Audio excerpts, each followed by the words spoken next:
introduce myself first. My name is Siti Anissa. I'm from 63.2C.25. I want to talk about the change the bad habit.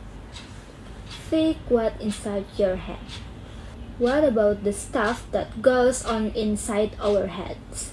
Negative thoughts, always putting ourselves down, worrying all the time.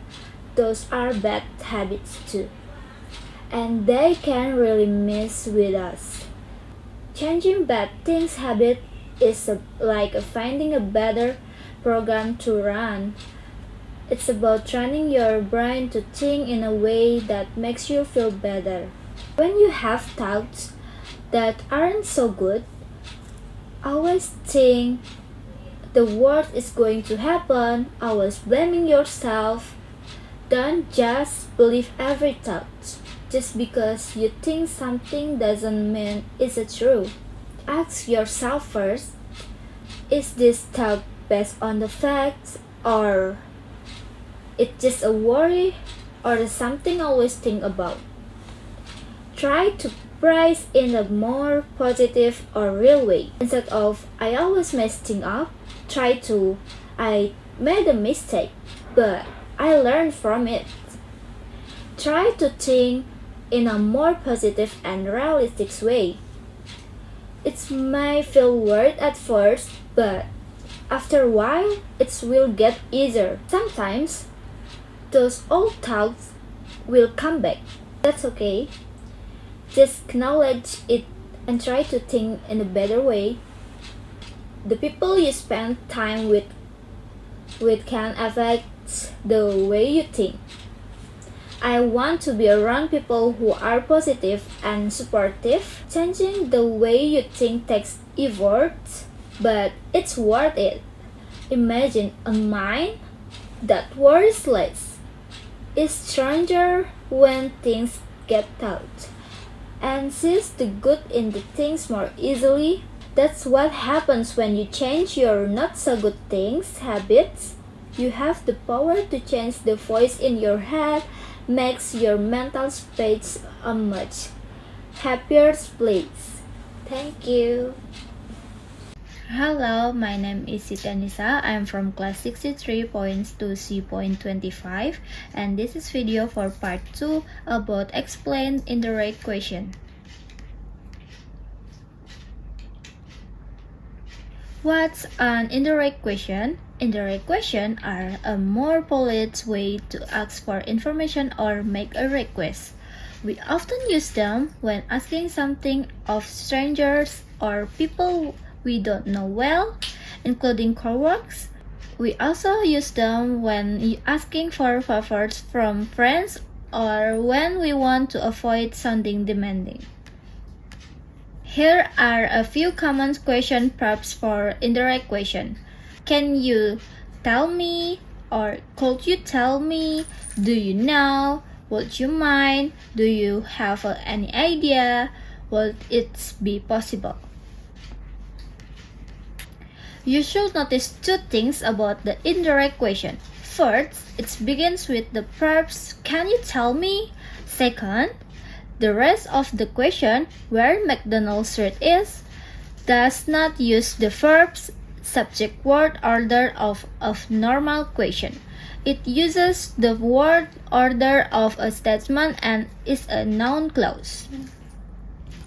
So, to form an indirect question, again start with an indirect question verbs such as can you tell me? Then, for information request, add one of the 6 question words: where, what, when, who, why, and how. We call this WH question words. For example, you heard the word where in where McDonald's Street is, and this is for the formulas. Can you tell me is indirect question verbs, where McDonald's Street is a noun clauses. Do you know is indirect question verbs if the game has started, whether the game has started is a noun clauses. But some indirect question do not contain with WH question words. These are indirect yes or no question that we convert into indirect question.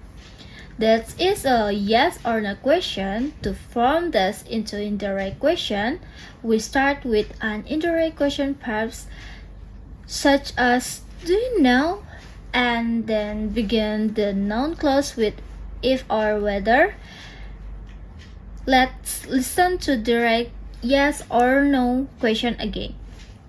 Do you know if the game has started yet? Do you know whether the game has started yet?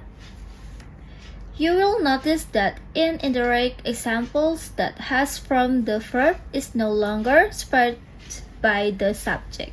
Like in a question word order, instead it appears together as it would in a statement. In indirect question are also useful when asking friends or other people we know for a favor, especially when the favor requests a lot of efforts. Let's listen to someone asking a favor directly. Can you please help me move on Saturday? Even with please, in indirect question, it sounds a little too direct for such a major request. Now listen to the same question introduced by the indirect phrase. Is there any change? And will it be possible to be, is there any chance you could help me move on Saturday? This indirect question let the listener know that you understand that the favor is a big commitment. You can also ask a big favor indirectly with the props. I was wondering if you could help move on Saturday. Notice anything different here? This example does not have a question mark. It is not a question. However, when we use I wonder or I was wondering in instead statement, we usually are seeking information just like a question does. Using I was wondering is a very common way to politely ask a favor or seek information in English without sounding too demanding. Indirect questions offer a simple and a flexible way to summarize what another speaker or writer said. You can shorten and paraphrase what they say, adjust the tense or tone, and add the context. Use indirect question to keep the flow of your work and save direct question for cases where word choice is critical. And yeah, that's it for the explain about the indirect question. Thank you. And for the link PowerPoint, I will put on the description box. Thank you.